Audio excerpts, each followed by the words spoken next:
Hey, thank y'all for stopping by the backyard. And I want you to meet my best friend, the grill. Yes, it is. And I'm going to give you my top 10 grilling tips to help you grill all summer long. Come on, I'll get the fire started.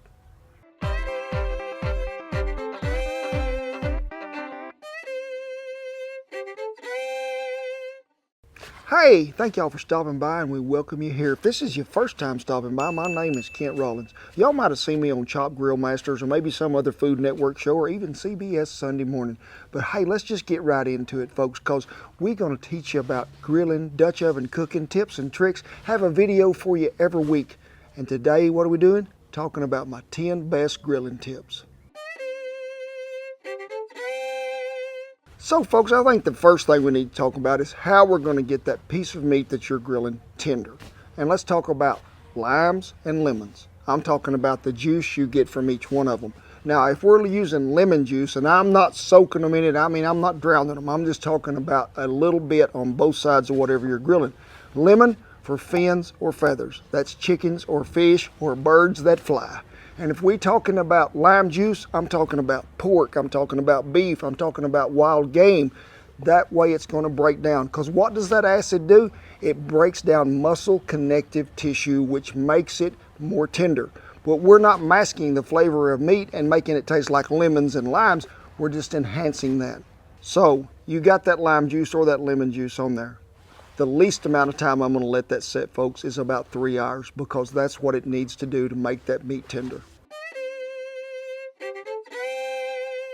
So after you put that lemon or lime juice on there, I ask you that you season it. And a lot of times, folks, the biggest mistakes are made under season, overcooked. So make sure you get enough of that seasoning.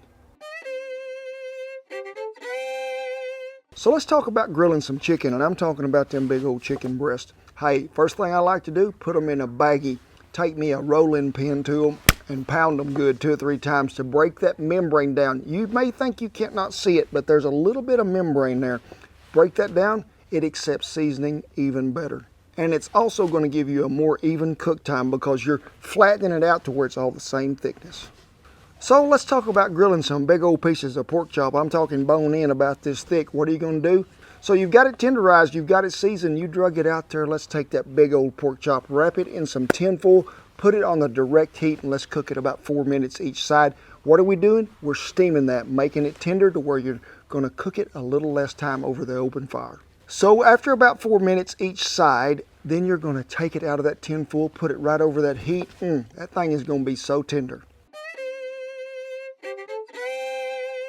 Well, that meat's out of the fridge warming up. You better go light that grill. Hey, what? You're going to use lighter fluid? Don't even light it. Just go get a pizza.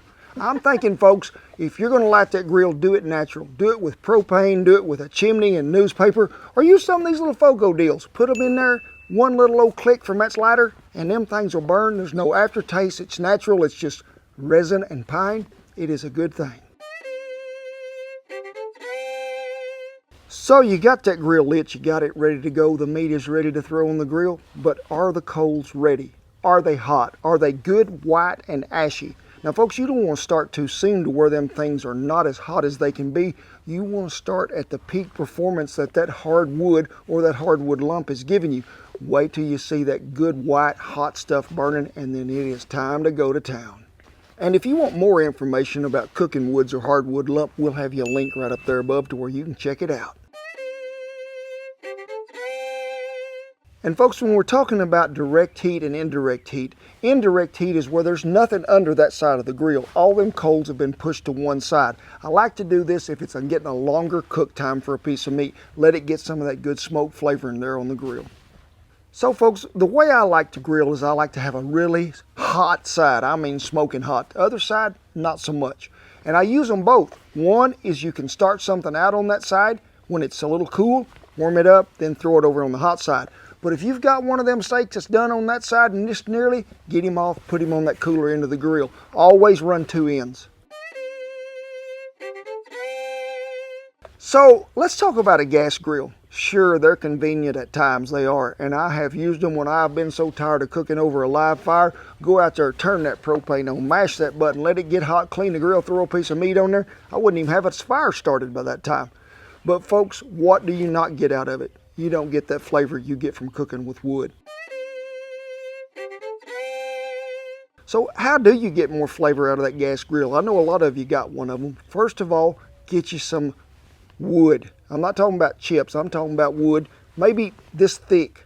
I'm not talking about very much, but I want you to set it over there on the hot side of that fire to where that gas grill can get that stuff caught to where you can get some smoke. And once it gets to smoldering, once it gets hot, you can move it over to the cooler side, put your stuff out there that you're going to grill, let that smoke circulate. Hey, it's the next best thing to cooking with real wood.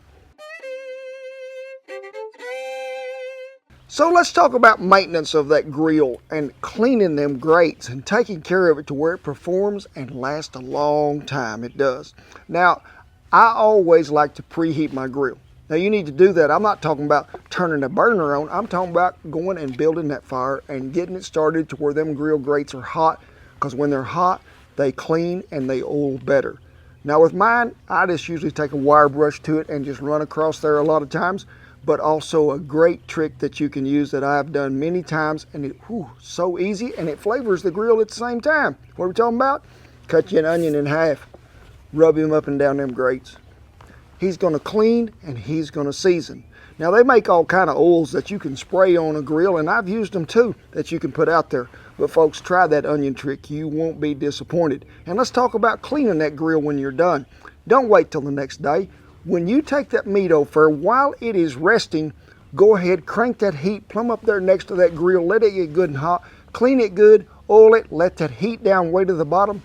You're in good shape, ready to go next time. Now I have used a wire brush, and I know a lot of you have, but a lot of times some of that wire will transfer off there.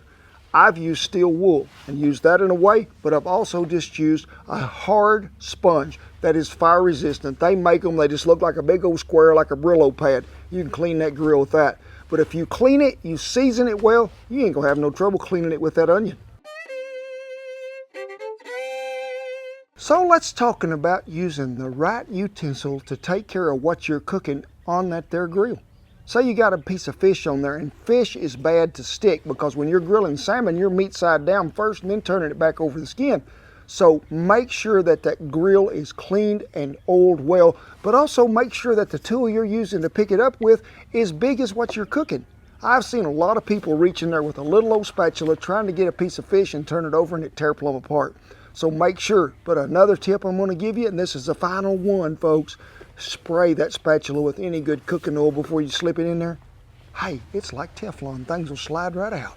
Well, we hope this helped y'all out, because man, it is grilling season all year round. But right now, man, I mean in the summertime, gather them folks up, get that grill smoking hot, and let's get it to going. I hope you enjoyed this. We'll have you some links down there below for more helpful resources about this. We appreciate you tuning in every Wednesday and every Saturday. And as always, I tip my hats to our veterans and our servicemen and women for keeping that old flag flying over camp. God bless you each and every one, and I'll see you down. I'm going to be grilling everyday trail. This is hard being me, it really is. No, this is just a little guy who cooks wearing the hat. Hee hee hee hee haw. Phew.